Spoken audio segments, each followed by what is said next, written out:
भास्कर जाधव मुख्यमंत्री झालेला आवडेल।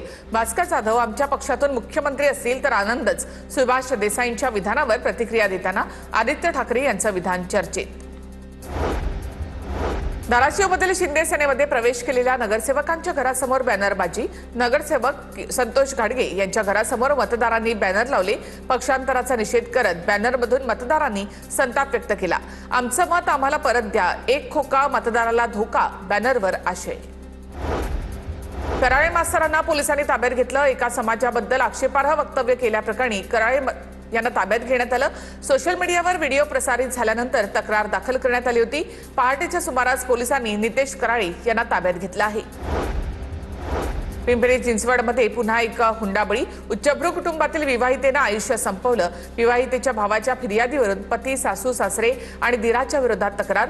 वाकडमधील शिल्पा गवारे या विवाहितेने आयुष्य संपवलं।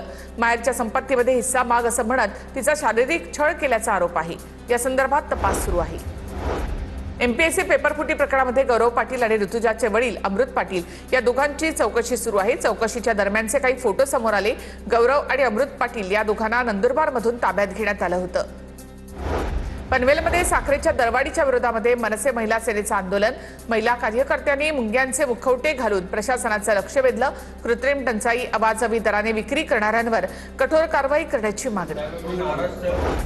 पिंपरी चिंचवडच्या निगडीमधील बीएसएनएल डक्टमध्ये 2 तरुणांचा गुदमरून मृत्यू। लोकमान्य हॉस्पिटलजवळ ही घटना घडली। डक्टमध्ये ऑक्सिजनची कमतरता किंवा विषारी वायूमुळे मृत्यू झाल्याचा प्राथमिक अंदाज। ठाण्याच्या शहापूरमधील आश्रमशाळेमध्ये विद्यार्थिनीचा विनयभंग। आश्रमशाळेच्या कर्मचाऱ्याकडून विद्यार्थिनीचा विनयभंग। गवळी झिपरू असं आरोपी कर्मचाऱ्याचं नाव। आश्रमशाळेमधील विद्यार्थिनींच्या सुरक्षेचा प्रश्न ऐरणीवर। आरोपी कर्मचाऱ्याला तात्काळ अटक करण्यात आली आहे। पोलीस तपास करतायत।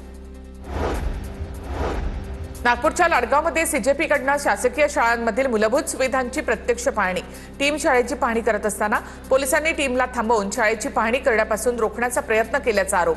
तर आम्ही प्रशासनाचा सन्मान राखूनच शाळेची पाहणी करत असल्याचा सीजेपीच्या पदाधिकाऱ्यांचा दावा। सेनगाव तालुक्यामधील भंडारी ते खडकी मार्गाचं निधी अभावी हे मार्ग रखडलेलं आहे काम। ठाकरे शिवसेनेच्या वतीने रास्ता रोको आंदोलन करण्यात आलं। काम सुरू करण्याची आंदोलकांची मागणी आहे।